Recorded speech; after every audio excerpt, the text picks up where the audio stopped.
Good evening guys, তো আবার আসলাম নতুন একটা ব্লগে। তো আজকে আমরা সবাই হাউলিতে আইছি, এসে দেখি হাউলির টিকিটের যেটা লাইন, যেটা ভিড়, দেখো বন্ধুরা কত বড় লাইন।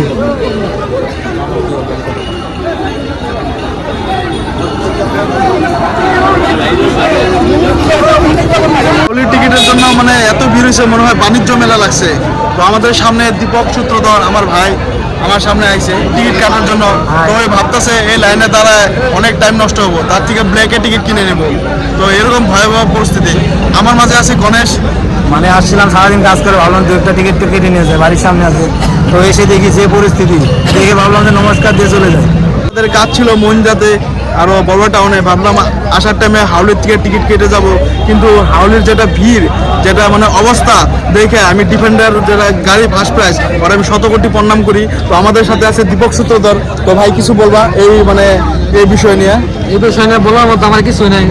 ভাবছে যাই সে একটা টিকিট কাটবো, টিকিটের লাইন দেখে আমার পেটের মধ্যে গুড়গুড়ি হয়ে গেছে। তো আমাদের সামনে গণেশ রাজ্য আছে।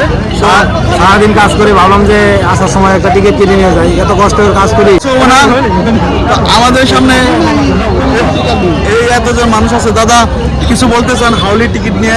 হাওলির টিকিট তো মানুষ মোটামুটি 12টা 1টা বাজার থেকে লাইন ধরছে, কিন্তু টিকিট পাই নাই।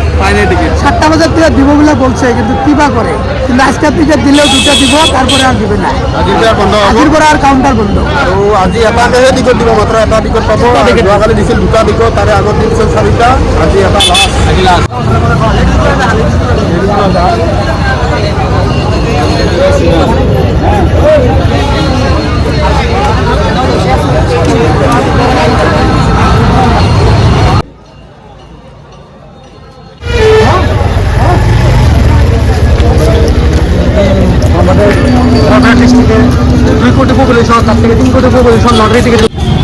দেখো বন্ধুরা সবাই বাড়ি ঘর ত্যাগ করে এখানে আইসা পড়ছে টিকিট কাটার জন্য। লাইন ধরে আছে, সকাল থেকে লাইন ধরে রয়েছে টিকিটে।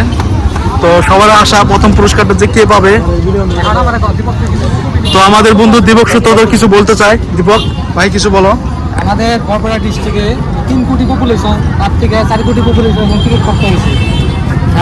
খেলার গাড়ি হলো 8টা না 10টা। তো মানুষ লাগে তার খবরে ডিপেন্ড করবে এই আসামি এই সকালে না খায় না দেয় এখানে লাইন ধরছে।